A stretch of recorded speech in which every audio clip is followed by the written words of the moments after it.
J'ai créé un jeu de cartes stratégique. Ça fait 6 mois aujourd'hui que j'en parle sur cette chaîne, avec plus ou moins de succès et plus ou moins de régularité. Vous l'aurez remarqué, récemment, je publie beaucoup moins. Je suis d'ailleurs très loin de la promesse des 2 vidéos par mois.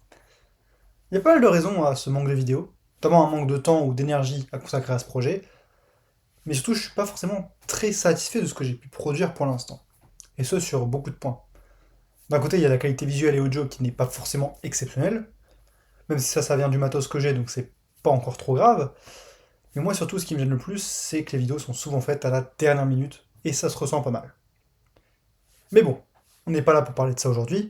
En fait, si je fais cette vidéo, c'est surtout pour faire un point sur l'avenir d'Arca. C'est pas anodin, mais en même temps que cette perte de motivation, il y a eu l'apparition d'une nouvelle variable, une nouvelle idée, la dernière pièce du puzzle.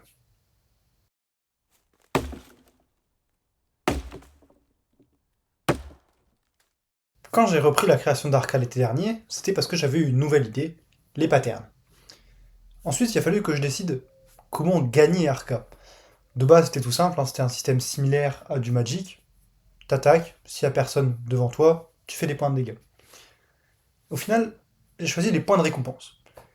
Et cette mécanique, qui à l'époque me semblait parfaite pour mon jeu, est au final la raison qui a pratiquement causé sa perte. En fait, j'ai jamais été complètement convaincu par les points de récompense. Ça me bloquait pas mal dans la création de cartes, parce que le principe du jeu, c'était surtout que les cartes les moins puissantes rapportaient le plus de récompenses. Ça paraît anodin comme choix, mais ça, plus le fait d'avoir regroupé l'attaque et les points de vie en puissance, c'était vraiment embêtant. Bref, quand en mars j'ai eu une nouvelle idée pour la mécanique de victoire, ça a un peu bouleversé mes plans, et c'est pour ça qu'il n'y a pas eu de vidéo pendant un moment. Mais c'est quoi exactement cette nouvelle mécanique? Eh bien, c'est un principe tout simple, c'est les avatars. Qu'est-ce que c'est un avatar? Eh bien, c'est une invocation avec une attaque et des points de vie, cette fois-ci, pas de puissance, et qui est plus puissante que la moyenne, mais surtout qui est posée sur le terrain dès le début de la partie.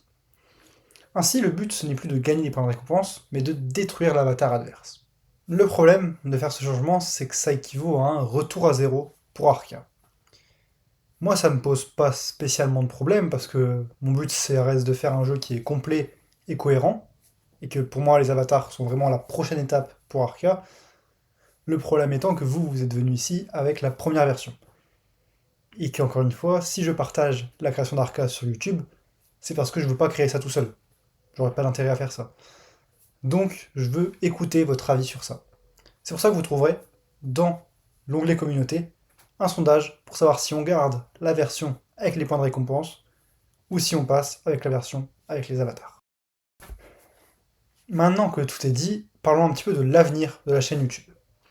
Peu importe le choix qui sera fait, je continuerai bien évidemment à faire des vidéos sur Arca. Le problème, comme je l'ai dit tout à l'heure, c'est qu'actuellement c'est un peu compliqué pour tenir le rythme de 2 vidéos par mois.